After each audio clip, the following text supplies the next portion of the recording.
hear me, right? Yes. Excellent. Okay. I'm working on my slides, but I've got to tweet you. Say cheese. Let's get people to Mars. All right. So look, you guys got to be rowdy because there's some holes in the ground. Do you have my slides? There we go. I think we're on. Well, it's a pleasure to be here. It's a real pleasure to be here. All right. So let's explore. I think the fundamental questions about all exploration are these three. Are we alone? Are there habitable planets? And what about life, present or past? So that's what excites me. This is an incredible image from Hubble. Who's 26 years or younger? Raise your hands.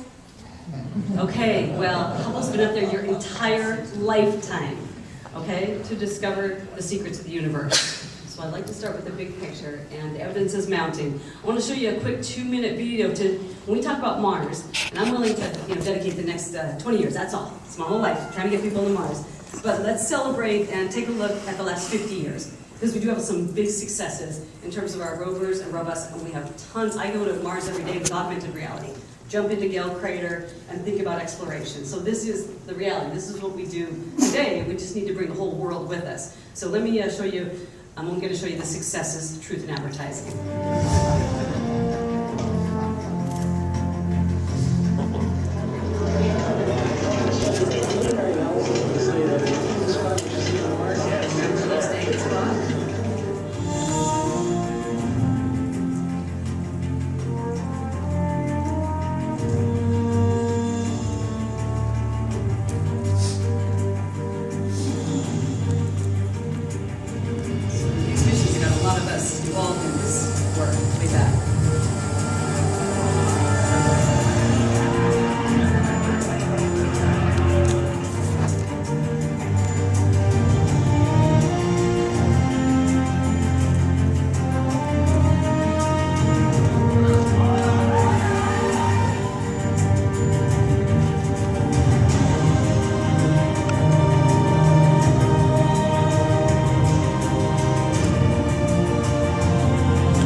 Right now, the wheels of curiosity have begun to blaze the trail for human footprints on Mars. I just want to call and say congratulations to the entire Mars Science Laboratory team and really all of JPL. You guys should be remarkably proud.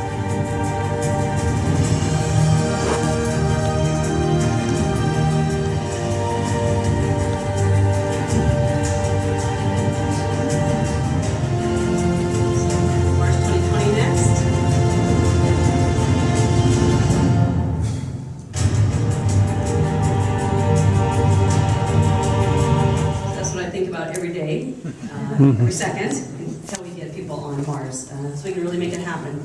So it really is about expanding human presence into the solar system, and Mars, specifically my passion, to advance exploration, science, innovation, benefits to all of humanity, and international collaboration.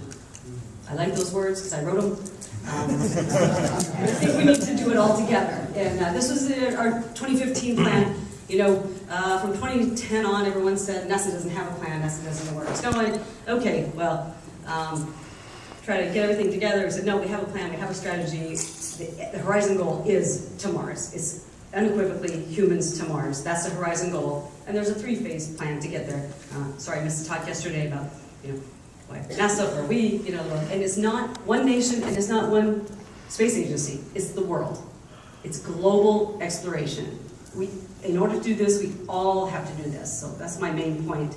But I would like to talk about it in 3 phases. Mercury, Gemini, and Apollo served us very well. That's why I'm here, probably because the culmination of getting to the moon, the Apollo program. So space station, getting back to the moon, proving ground, we can now call it pathways, and then Mars. Mars is really hard, so you just don't go there today. So I want to talk about some of the details. Probably everyone in this audience and listening, I think, is pretty familiar with this is breakthrough science, right? We knew there was ice on the poles, but now that we have flowing seasonal water, that's huge, right? Not great for our humans yet, hyperchlorics, but it's a huge scientific advance. There's 7 assets on Mars today. Mars orbit, Maven data, the rovers, Indian Space Agency has an observer, and ExoMars, Europeans. Again, we're there internationally today.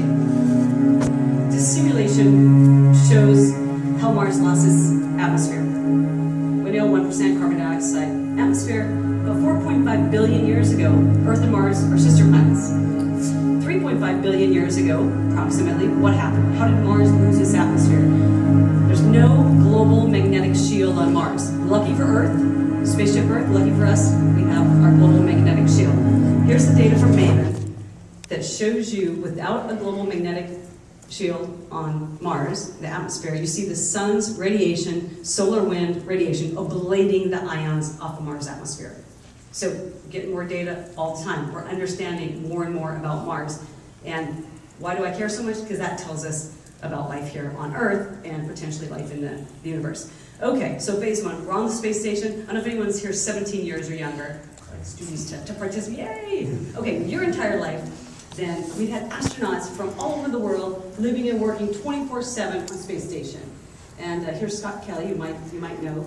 Asked him, Scott, I'm an aerospace engineer. What technology do we need to invest in to get to Mars today? Using space station as a test bed for Mars, how do we do this? So this is what Scott told me.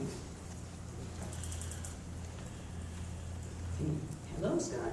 I'll click it. Yeah, I think the life support systems that we need to keep us alive in space are ideal candidates for demonstrations for our future journey to Mars, as well as spacesuits. We need, I think, new spacesuit technology that requires less maintenance in space, and something that's going to be easier to work in on the surface under the Martian gravity.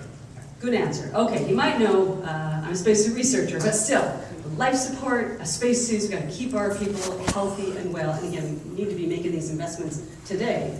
And it is international. Right now on Space Station, those are the main partners you see in the flags there. But 95 countries have participated, on international space stations. So it's a great model. Okay, my specialty is, astronaut performance, biomedical. These astronauts who are up just doing amazing research, studying how do we keep the astronauts safe? Musculoskeletal, VIP, the new visual interocular pressure, all these kind of things. I've been thinking about astronaut performance for forever. This is on Mir, if anyone remembers, the Russian space station. Again, that's where I got my tutelage, if you will, working very closely with the great people in Russia. They understand human spaceflight as well. We all need to work together. This is a big histogram of 2 years flying sensors, smart sensors on the Mir space station. And what you see there is astronaut motions, thousands of them. Look at the bottom, those are in forces, in newtons and pounds, so we don't make any mistakes here. The point is, you're a different creature. You're floating around in space. You're not a biped. You don't walk and run. You push with a finger. You push off with a toe. And you exert about 10 newtons, 20 newtons of force. An order of magnitude than anything that happens on Earth. So we have to get into a different mindset, especially as engineers. Different mindset for designing for space and even Mars, even in a partial gravity environment. That's why I kind of show you this data, to learn how to really design and work. I want to talk a little bit about innovation and some work going on both in universities and at NASA. I called it the new NASA when I had the distinct pleasure to serve 2 years as a NASA Deputy Administrator, because of public-private partnerships, that's disruptive innovation in the business model. Not a lot of new technology on those birds, but we're doing business a different way. It's really important. It's a really important, I think, lesson learned. So I want to show you the framework that I put together pictorially for NASA. Hopefully it'll be sustainable. 4 types of innovation defined. On the bottom, just existing technology and existing business model. Continuous innovation. Every day, I think all of us go to work and just want to do a little bit better. Just innovate every day. Okay, then you go up the left side to you, the red side. What if you want to change that business model? For the government, it's a new organization. That's public-private partnerships. Let's do it in a new way So we can buy services and get there faster, no, maybe get there cheaper, but get there just as reliable. On the right side, the dark blue, revolutionary technology. What are the technology breakthroughs? Up on top, what if you transform your organization and your technology at the same time? Transformative innovation, that's really hard. It's really hard, that's why it's not so filled in. Okay, let me show you a few, I'd like to show you a few examples from this portfolio. So on the disruptive citizen science, it's one of my favorite examples. After public-private partnership, citizen science. So Juno, the goddess of Jupiter, we're there now in this hairy orbit around Jupiter with that radiation environment, zooming in, coming out. On the bottom right, that's an image to scale of Earth in the red spot. It was just taken by JunoCam. JunoCam is citizen science. Hey world, where do you want JunoCam to look? Take a picture on Jupiter, and that's what happens. It's the largest effort in citizen science going on right now in the world for space science. It's amazing. Again, bringing the world into exploration and say, you want to explore Jupiter with us? You know, you're all in. Tell us where to point the camera. All kinds of great citizen science to highlight and going on. So again, that's just kind of changing, you know, some of our models, but the way we do things. Keep going here. Great. Okay, talk about the technology side now of innovation, the revolutionary technology. I want to talk to you about some of my research now. I'm back at MIT, and we work on suits. Actually, I work on 4 suits. I have time to tell you maybe about 3 of the 4 today really quickly. Some are for helping the astronauts when they're inside the vehicle. So that's IVA, intravehicular activity. This is one known as a skin suit for short. It's long name is gravity loading countermeasure suit. What am I doing? Through compression, we're loading from the shoulders down to the feet, and we're recompressing the spine. Because most astronauts get back pain, and you get a lot of musculoskeletal loss. So can we recompress that when you're floating around on space station? So bottom right is Thomas Pesquet. It's a European Space Agency, likes my technology, so it flies as a technology demonstrator with ESA, and there's Peggy Whitson, who just broke all records for any NASA astronaut on space station who came home last weekend. So, but Thomas and then our team of graduate students and students in the middle flying, you know, on parabolic flights. So this technology is basically an advancement on the penguin suit. You might know the Russian penguin suit. It's not comfortable, but I always thought it was pretty interesting technology to try to have exercise, a bungee cord suit, if you will, to help the astronauts, you know, while they're floating around in microgravity. Papers and publications. This is just to note that exact same technology we apply here to Earth, specifically with some pathology. Can't cure cerebral palsy or things, but these are motor control diseases. So can we help people in terms of their locomotion and movement? So in the lab, we put sensors on you, wearable sensors, watch your biomechanics, your walking, all these kind of things. And this is what we're going after, you know, using some of the same technologies, but again, for Earth applications. Be nice, you know, we can do that. We're making some progress on that. More to go. I want to jump to spacesuit. The current system, the current technology is an extravehicular mobility unit. Okay. It's amazing. I mean, it is an engineering marvel. It keeps people alive. This is Apollo in the middle. Apollo Loopers. That's Jack Smith. Jack Smith having a few problems. The only scientist who sent to the moon, right?